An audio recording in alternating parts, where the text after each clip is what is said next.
Hello friends, आप सभी का हमारे यूट्यूब चैनल पर स्वागत है। तो आज से हम एक नई सीरीज स्टार्ट कर रहे हैं जो आपका दिसंबर में आपका सीटेट का एग्जाम है, 14 से दिसंबर को है।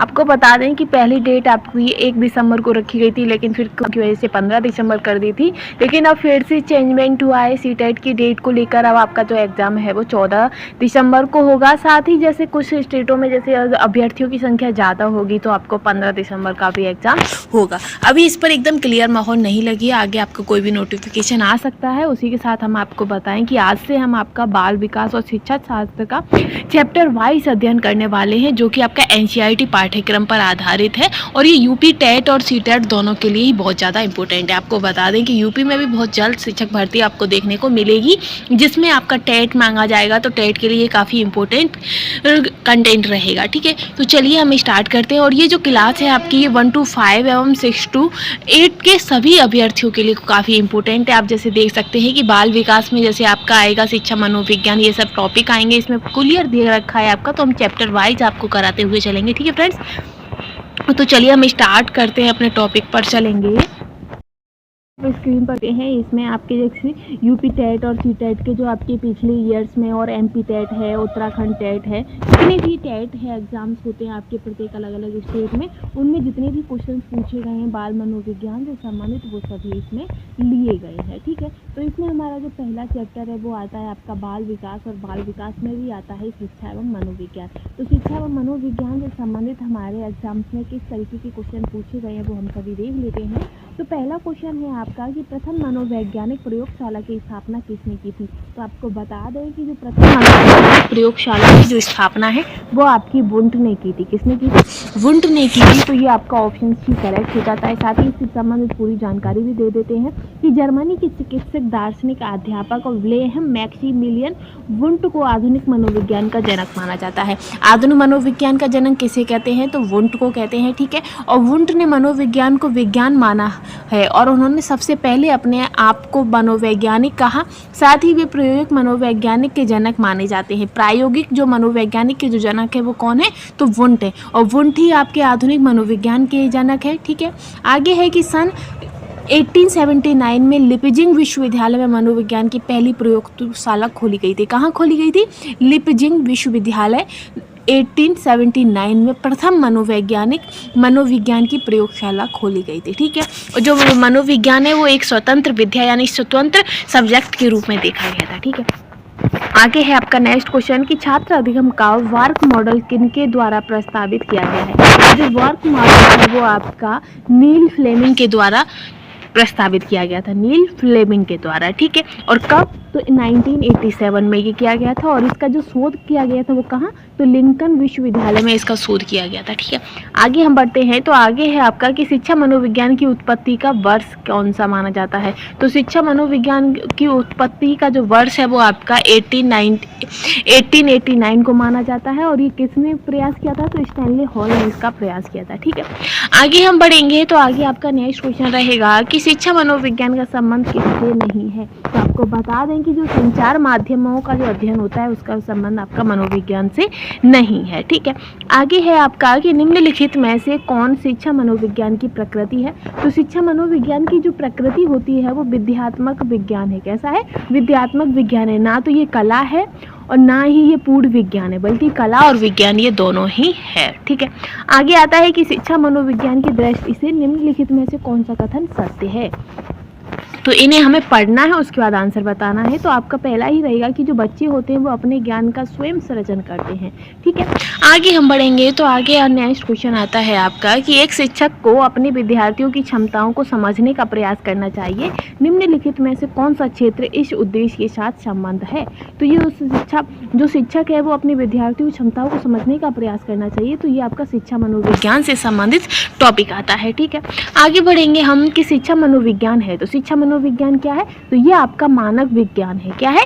मानव विज्ञान है, जिसमें जो मनुष्य होते हैं, मनुष्य के व्यवहार परिवर्तन मनचाही दिशा में मोड़ा जा सकता है और उन्हीं का अध्ययन किया जाता है। ठीक है, आगे है आपका कि प्रारंभ में आत्मा का प्रयोग किस शास्त्र में किया जाता है। तो प्रारंभ में जो आत्मा का जो प्रयोग है वो आपका दर्शन के क्षेत्र में किया जाता था। ठीक है, आगे हम बढ़ेंगे और दर्शन के बाद आपका चेतना आया। ठीक, आगे हम बढ़ेंगे। आगे आपका नेक्स्ट क्वेश्चन रहेगा कि 1882 में किस मनोवैज्ञानिक द्वारा लंदन में मानवीय विशेषताओं का अध्ययन करने के लिए प्रयोगशाला का निर्माण किया गया है।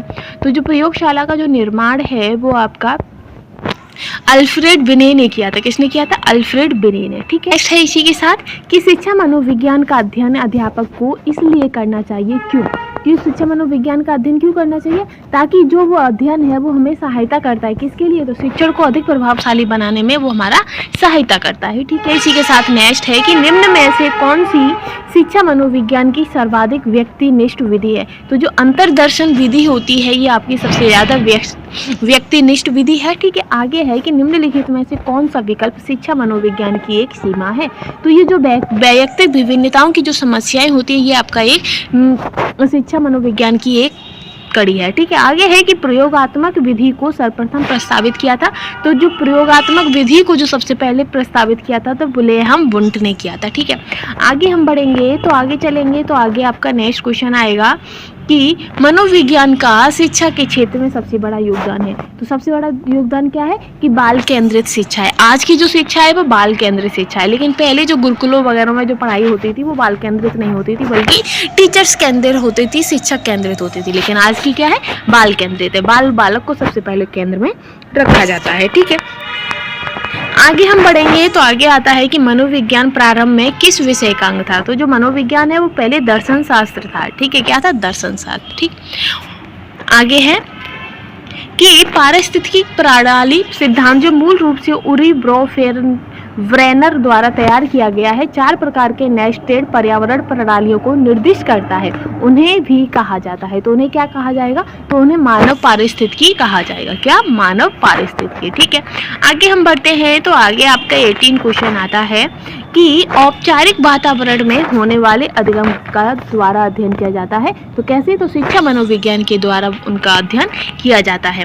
नेक्स्ट क्वेश्चन है कि व्यक्ति बिना किसी अंतर्निहित मानसिक प्रकरण के पैदा होते हैं और इसीलिए सभी ज्ञान अनुभव या धारणा से आते हैं। इस धारणा को किस रूप में देखा जाएगा? तो इसे मासूम मन स्थिति तुबला राज के द्वारा देखा जाएगा। ठीक है, तो ये तो हमारे जो पहला चैप्टर था उससे संबंधित क्वेश्चन हो गया। अब हम वन लाइनर क्वेश्चन भी देख लेते हैं। ठीक है, आगे है आपका कि शिक्षा है। तो शिक्षा क्या है? शिक्षा आपका शिक्षा जीवन पर्यंत प्राप्त होने वाला अनुभव एवं ज्ञान है। शिक्षण क्रिया का केंद्र बिंदु क्या है? तो अब आपका छात्र केंद्र बिंदु में आता है।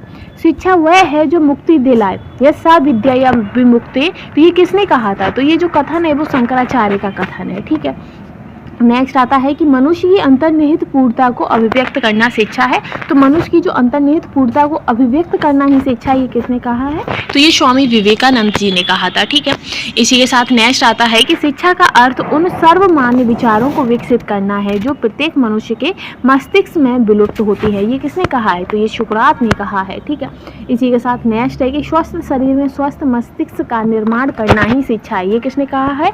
तो ये अरस्तु ने कहा है। ठीक है, आगे हम बढ़ेंगे तो आगे आता है कि एजुकेशन को ई प्लस ड्यूको का सहयोग कहा है। तो ये कैसे? तो ई का अर्थ है भीतर से और ड्यूको का अर्थ क्या है? बाहर। ठीक है, नेक्स्ट है कि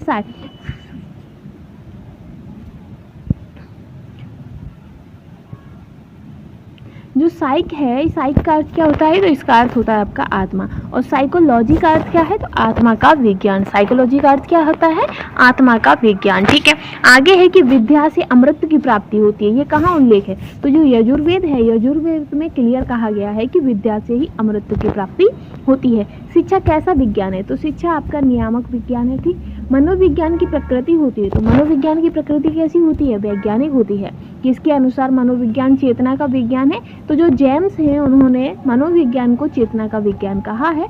और शिक्षा की जो परिधि है वो किन पर टिकी हुई है? तो शिक्षा की जो परिधि है वो शिक्षक, शिक्षार्थी व पाठ्यक्रम पर टिकी हुई है। ये इसके 3 क्षेत्र भी होते हैं आपके: शिक्षार्थी, शिक्षण प्रक्रिया और शिक्षण दिशाएं। ठीक है, आगे है कि मनोविज्ञान की सबसे अधिक प्रयोग की जाने वाली विधि है तो वो आपकी निरीक्षण विधि है। ठीक है, इसी के साथ हम आगे बढ़ेंगे तो आगे आपका क्वेश्चन आएगा कि शिक्षा मनोविज्ञान का अध्ययन अध्यापक को इसलिए करना चाहिए ताकि इसकी सहायता से अपने शिक्षण को अधिक प्रभावशाली बना सके। ठीक, आगे आता है कि शिक्षण क्या है, तो शिक्षण आपका ज्ञानार्जन की एक विधि है। फिर आता है कि मनोविज्ञान का शाब्दिक अर्थ है, तो मन का विज्ञान है, ठीक है। इसके बाद आता है कि मनोविज्ञान मानव एवं पशु व्यवहार का विज्ञान है। ये किसने कहा है, तो ये मार्गन का कथन है, ठीक है।